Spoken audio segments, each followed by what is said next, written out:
జ్యోతిష్య దృక్కోణం నుండి 2026 చాలా ముఖ్యమైనది.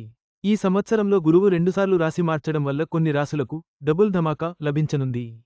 దీనివల్ల వారి జీవితంలో వెలుగులు, ధనం, సంతోషం, కొత్త అవకాశాలు వస్తాయి. ఈ గ్రహ సంచారం వారి అదృష్టాన్ని ఎలా మార్చబోతుందో చూద్దాం. జ్యోతిష్య దృక్కోణం నుండి 2026 సంవత్సరం చాలా ముఖ్యమైనదిగా పరిగణించబడుతుంది. ఎందుకంటే ఈ సంవత్సరం ప్రభావవంతమైన, శుభప్రదమైనదిగా పరిగణించబడే బృహస్పతి రాశిచక్రాన్ని మార్చబోతోంది. గురువు సంచారం ఎల్లప్పుడూ జీవితంలో పెద్ద మలుపులు, కొత్త అవకాశాలు, ఆలోచనలో లోతైన మార్పులను తెస్తుంది. జ్యోతిష్య దృక్కోణం నుండి 2026 సంవత్సరం చాలా ముఖ్యమైనదిగా పరిగణించబడుతుంది. ఎందుకంటే ఈ సంవత్సరం ప్రభావవంతమైన, శుభప్రదమైనదిగా పరిగణించబడే గురుగ్రహం రాశిని మార్చనుంది. గురువు సంచారం ఎల్లప్పుడూ జీవితంలో పెద్ద మలుపులు, కొత్త అవకాశాలు, ఆలోచనలో లోతైన మార్పులను తెస్తుంది. 2026లో గురువు మొదట కర్కాటకంలో ప్రవేశించి, తరువాత సింహరాశిలోకి సంచారం చేస్తాడు. ఈ రెండుసార్లు సంభవించే మార్పు అనేక రాశిచక్రాలకు అదృష్టానికి తలుపులు తెరుస్తుంది. జ్యోతిష్యశాస్త్రంలో గురువు జ్ఞానం, సంపద, కెరీర్, వివాహం, పిల్లలు, కుటుంబ పురోగతి, అదృష్టానికి సంబంధించిన గ్రహం అని చెబుతారు. కొంతమందికి ఈ సమయం కొత్త ఉద్యోగం, ప్రమోషన్, వ్యాపార విస్తరణ, వివాహం లేదా పిల్లల ఆనందం వంటి పెద్ద మార్పులను తీసుకురాగలదు. ఈ సంచారం కేవలం వ్యక్తిగత జీవితానికి మాత్రమే పరిమితం కాదు.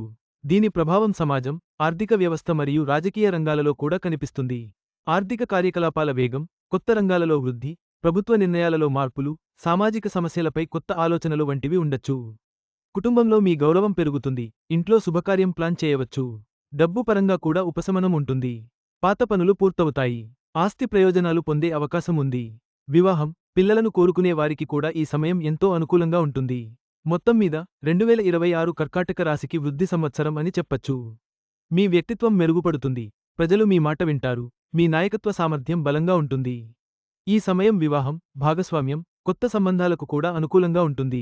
ప్రేమ జీవితంలో మాధుర్యం ఉంటుంది. పాత విభేదాలు తొలగిపోతాయి. కొత్త వ్యక్తులతో మంచి సంబంధాలు ఏర్పడతాయి. వివాహం గురించి మాట్లాడినట్లయితే సంభాషణ పురోగమిస్తుంది. సంబంధంలో స్థిరత్వం ఉంటుంది. డబ్బు పరంగా కూడా లాభం ఉంటుంది. మొత్తం మీద 2026 ధనుస్సు రాశికి అదృష్ట సంవత్సరం అవుతుంది. కుటుంబంలో వాతావరణం బాగుంటుంది. సంబంధాల్లో పాత ఉద్రిక్తతలు తొలగిపోతాయి. వివాహం, పిల్లలు కూడా బలంగా ఉంటారు. ఆధ్యాత్మికత వైపు మొగ్గు పెరుగుతుంది. మీరు మునుపటి కంటే మరింత సమతుల్యతను అనుభూతి చెందుతారు. మీనరాశికి 2026 వైద్యం, స్థిరత్వం యొక్క సంవత్సరంగా పరిగణించబడుతుంది. మొత్తంగా 2026 సంవత్సరం గురువు సంచారం కారణంగా కొన్ని రాశుల వారికి అద్భుతమైన మార్పులు, అదృష్టాన్ని తీసుకురానుంది.